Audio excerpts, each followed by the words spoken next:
The Girl in the Woods. Leaves crunching under my feet, cool breezes, the aroma of nearby neighbors' burning leaves in the distance, just wafting through the crisp fall air. Fall is my absolute favorite time of the year.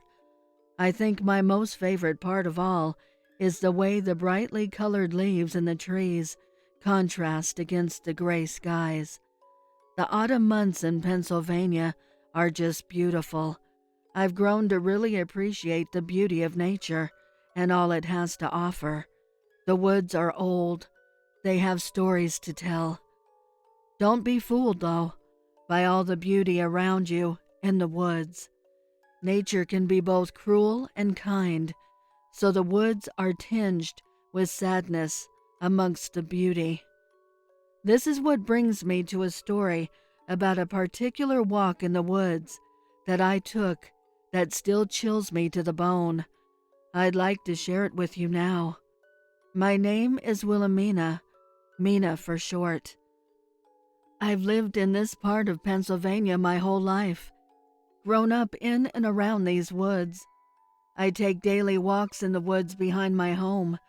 I really enjoy being one-on-one with the woods and hearing nothing but the sounds of nature all around me. On this day, on this particular walk, I kept hearing what I thought were little footsteps not far behind me. I shrugged it off, thinking it was just a little critter scurrying by. But every time I continued walking, the footsteps continued as well. When I stopped, they stopped. Each time I stopped and spun around to look, there was nothing there. I decided to turn around and start slowly walking back the way I came, hoping to find the source of the footsteps. I stood still until I heard the sounds again. I went a little off the path and continued listening for the leafy footsteps. The noise stopped when I approached a giant old oak tree. I'm inching up to the massive tree trunk and start circling around, and all of a sudden, all I hear is, "Boo!" I must admit, I about shat myself at that moment. Suddenly, this adorable little girl pops out from behind the tree. She looked to be about 7 or 8 years old. She's all decked out in a vintage-looking dress, Mary Jane shoes, and one of those flimsy masks you could buy at the 5 and dime back in the day. Hers was a bunny mask, strapped to her face by an elastic string in the back. Kind of creepy, really. "Did I scare you?" She giggles. "Yes, you gave me quite the fright, little miss." She asked me what I was doing out here alone in the woods. I told her I was just starting out my evening walk. She asked if she could join me. I replied, "Of course you can, but won't your parents worry?" She said, "Just for a little bit, and I'll come right back home." After a little hesitation, I agreed to let her tag along. So along we went, back up onto the leafy trail through the woods. As we started walking, I introduced myself. "My name is Mina. What's your name, sweetie?" "Mina. That's a pretty name. My name is Susie." "It's a pleasure to meet you, Miss Susie. So, I see that you're very excited for Halloween, huh? You're wearing your costume a whole day early. Though I can't blame you. I love Halloween too." Susie paused for a second, staring at me blankly, tilting her head and said, "I never take it off, silly." "Yes, I just love Halloween, Mina." We walked and skipped along, just chatting and having a good time, until I realized the sun was setting rather quickly. I suggested we head back before her parents started to worry, and I didn't want to get stuck in the woods at night. Just as we turned to head back, Susie gave me the pouty lip, out from under her bunny mask. I asked her what was wrong. She said, "Mina, could we walk together again tomorrow? I don't have any friends here. It's lonely. I had so much fun with you today. I told her of course we could. I reminded her, though, that Halloween and trick-or-treat were tomorrow, so we would have to start our walk early so that she wasn't late to go out trick-or-treating. She looked at me through the eye holes of the bunny mask with those pretty hazel eyes and said the most chilling thing. I have plenty of time, Mina. Endless amounts of time here. I won't be late. I gave her a puzzled look, but soon brushed it off as just the quirky things kids say sometimes. We then continued our walk back until the big giant oak tree came into view again. That's where I met Susie. That's also how I know I'm getting close to home after my walks. Well, this is where we part ways, my new friend. Now hop along home safely. It's not hard to get lost in these woods, so hurry, okay? Susie replied in a somber tone. I know these woods all too well, Mina. No need to worry about me. I'll see you tomorrow. Bye, Susie. I'll see you right here, a little earlier tomorrow. I watched as Susie happily skipped away, her tousled brown hair just bouncing around and blowing in the breeze.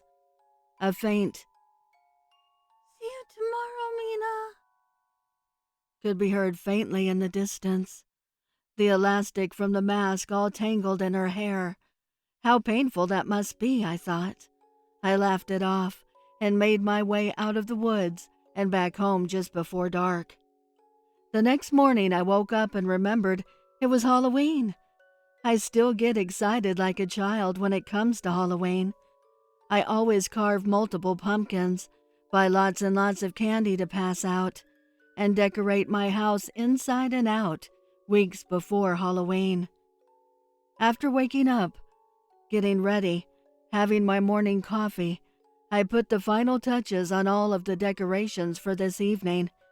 Trick or treat and my walk with Susie were still several hours away, so I decided to hop in the car and run to a local store to put together a little Halloween gift for my new friend Susie.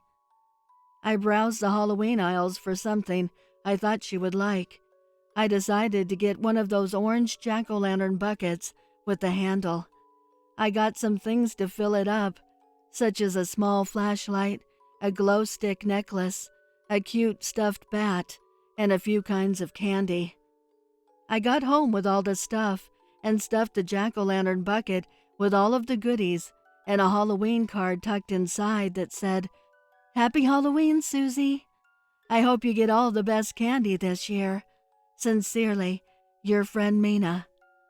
When it was just about time to head out for my walk, I put on my leggings, walking shoes, ghost face socks, my favorite Michael Myers hoodie, and grabbed Susie's gift and headed out the back door, up the back hill, and into my woods. I started out at a steady pace as not to waste any of Susie's trick-or-treat time later. I made my way up onto the trail, heading deep into the woods. The large oak tree finally came into view. I was out of breath, but kept pushing along. Susie came into view. I still remember how minuscule she looked, standing next to that enormous tree. As I got closer and closer, I could see her excitement building. She was hopping in place, all excited and waving at me. Her joy just made my heart melt. "Happy Halloween, Susie! I brought you a little something." I extended my arm out, revealing her gift. I could see her eyes light up through the eye holes of the bunny mask. She all but snatched my hand off, accepting her gift. "Oh, thank you, Mina." "You're welcome, Susie. Use your flashlight and glow necklace while you trick-or-treat tonight, okay? I want you to stay safe." Susie giggles and responds, "Okay, Mina, I will." "Now let's get our walk underway so that you're not late for trick-or-treating later," I said. So off we went. back up into the beautiful leafy woodsy path. Hey, Susie, are your parents okay with you going for walks with me? I wouldn't mind meeting them so that they know you're safe with me. Susie responds, Oh, Mina, you worry too much. My parents worry too much too, but they don't have to worry anymore. Again, her response gave me chills and made the hairs stand up on my neck. What did she mean, anymore? What did that mean? But again, I brushed it off and we continued chatting, walking, skipping, and snacking on the candy from her bucket. A half an hour went by, and I realized we were approaching my turnaround point. I've never gone beyond this part of the woods. No particular reason why. It just always felt like I should stop at that point, for some reason, so I just always have. That area of the trail doesn't feel as welcoming and pretty as the previous part of my trail. It feels sad, dreary, scary even sometimes. Susie, it's time for us to turn around and head back. I'm unfamiliar with what's up ahead, and you have an evening full of trick-or-treating and candy ahead of you. Let's get you back. Susie replies saying, Okay, Mina. But hey, are you up for a Halloween adventure in the woods before you go home? I looked at her inquisitively and asked her, Sounds interesting. What did you have in mind for me? I have to walk you back, though, so I don't think I have time today. She responds saying, Mina, I've told you. I know these woods all too well. I can get myself back home before dark. I reluctantly agreed and asked her what adventure she had in mind. She said, Well, just up there a little further up the path, you'll see a big, beautiful weeping willow tree. Just off the trail to the right. It's impossible to miss it. Walk straight over to the tree. Now, here's the funnest part, Mina. You have to go through the long, wispy branches of the willow tree. Susie continues. Walk through the branches, past the trunk, and make your way through the other side of the droopy branches to the outside. You will see a very old path in front of you. Be careful, though. It's overgrown and a little bit dangerous. You can't miss it, though. Just keep following the path to the top of the hill, into the clearing. There's a tree there that you can't miss. I think you'll be surprised by what you find, Mina. I raised my eyebrows in curiosity and said, Thanks, Susie. You know what? I think I will check it out really quick before it gets dark. Are you absolutely certain you can get home from here on your own? Susie lifts her little hand, grasps the chin of her bunny mask, slides it up just enough to show me a big grin. She then says, Mina, thank you for walking with me, and thank you for being my friend. I loved my gift, too. I will get back home by my own, okay? I need to get home and get ready to go trick-or-treating. I hope you like what you find on your adventure, Mina. Susie said with a grin. I gave her a big smile and thanked her for the adventure I was about to go on. I wished her happy Halloween again and told her that I hoped to see her soon for another walk together. I then said to Susie, Okay, little bunny rabbit, it's time to hop that cottontail home before you're late. I had so much fun with you. Can we walk again tomorrow so that I can hear all about the piles of candy you got? This was the first time Susie seemed extremely melancholic since I met her. Her sweet grin faded slowly. She slid her mask down back in place and said to me, I really would have enjoyed that, Mina. I'm sorry, but I can't. I'll never forget you, Mina. She hung her little rabbit face and turned to leave. She looked back over her shoulder and said something I will never forget. Susie looked at me over her shoulder and said, "They couldn't find me. They just couldn't find me. I had to find my way back home by myself." Before I could respond, she was already skipping away, jack-o'-lantern bucket swinging back and forth. I watched her until she skipped and hopped out of sight. I was left so puzzled. What did she mean by that? I have to admit, I had goosebumps as she skipped and hopped away. I paused for a moment and then turned to face the trail ahead of me. I continued up the path as Susie instructed. I knew the sun was setting fast, so I was jogging at this point. I kept at a steady pace until I saw the beautiful weeping willow that Susie told me to look out for. She was right. You couldn't miss it. I cut off the trail to the right and didn't stop until I reached the willow. I lifted my hands and separated the lush, weepy, low-hanging branches and ducked my head inside. The branches closed shut behind me as I made my way through the large, wise, old weeping willow tree, clear to the other side and out. I poked my head out to see the exact trail Susie said I would see. I stepped out from under the willow tree and headed over to the old trail. The path was so overgrown, mossy and narrowed.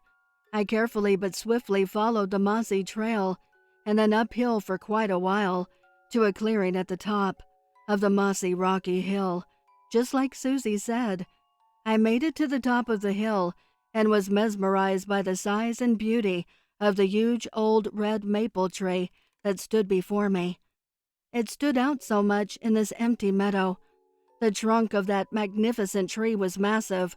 I stood underneath its canopy of blood-red leaves and looked up, marveling at the old branches twisting their way upwards to the sky, producing those beautiful red leaves, just swirling around in the autumn breeze, the sun catching them just right and lighting them up.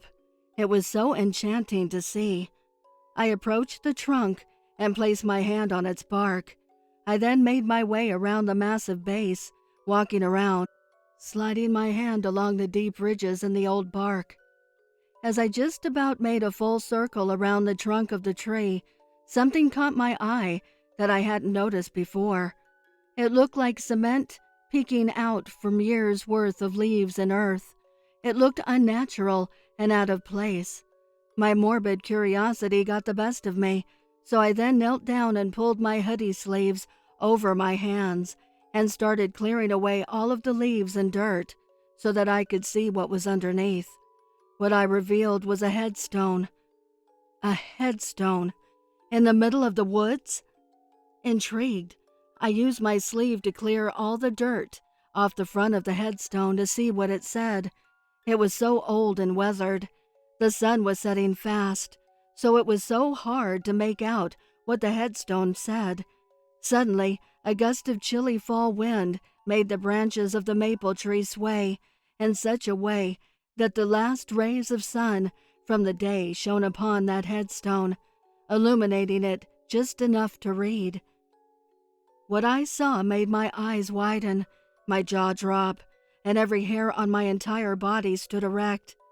The old headstone at the base of that maple tree, in the middle of those woods, read as follows: "Here lies Susie Osborne, our little bunny rabbit, 9/18/1900 to 10/31/1907. My eyes immediately flooded with hot tears. I crumbled to my knees and fell back, head between my knees, just trying to gather what I had just read.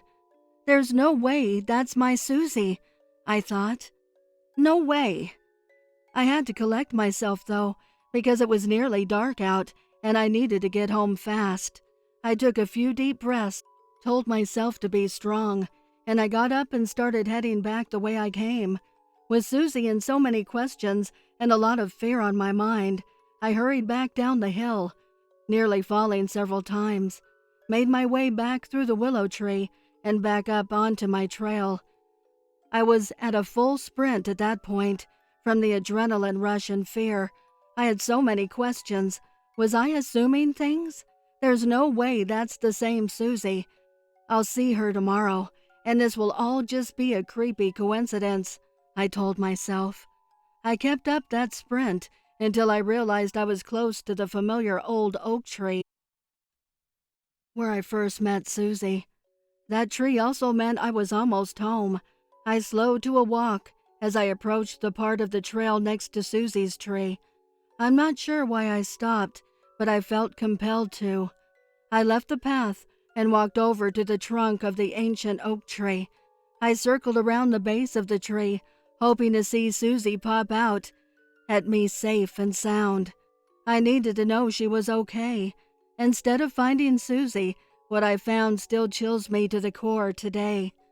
What I saw laying on the ground at the base of the trunk of the oak tree was the jack-o'-lantern bucket I had given to Susie. It was placed ever so nicely up against the tree, all of the contents still inside, with her bunny mask propped on the front of it. I was so confused and so creeped out that I left it there and got back up in the trail and didn't stop running until I got to my back door. This was without a doubt my worst Halloween ever. I felt real terror. It was not a good night for me that night. I slept restlessly and having nightmares over and over. I woke up in a cold sweat the next morning. I hoped I had dreamt the whole headstone in the woods nightmare. I went through the motions of the day, trying to keep my cool. At dusk, I decided to get brave and set out on my daily walk in the hopes of seeing Susie. I was sincerely hoping that she led me on that adventure to that creepy headstone site in the woods, just to scare me as a Halloween joke. I put my walking gear on, walked out the back door, made my way up through my backyard and up onto the familiar leafy woodsy path, and hurried my way to Susie's tree as quick as I could.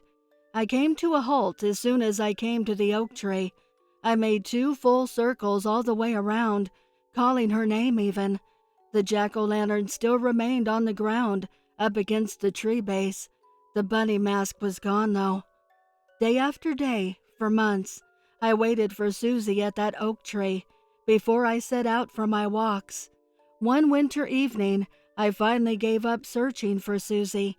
So sad, because I never knew what happened to her.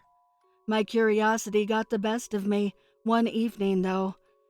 I got out my laptop and searched for information on Susie Osborne and what may have happened to her. And was she the same Susie I had met? There were too many coincidences for it not to be her. After combing through tons of newspaper articles, I unfortunately, finally, found my answer.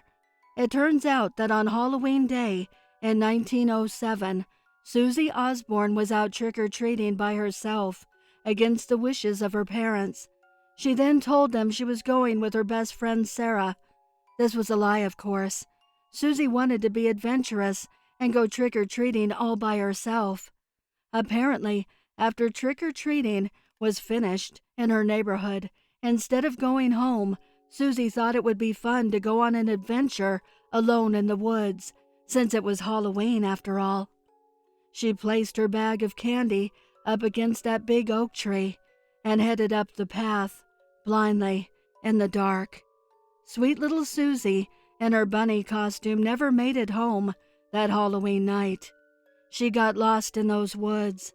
It was freezing cold that night, and her frilly little dress and tights were hardly enough to keep her warm, enough throughout the night.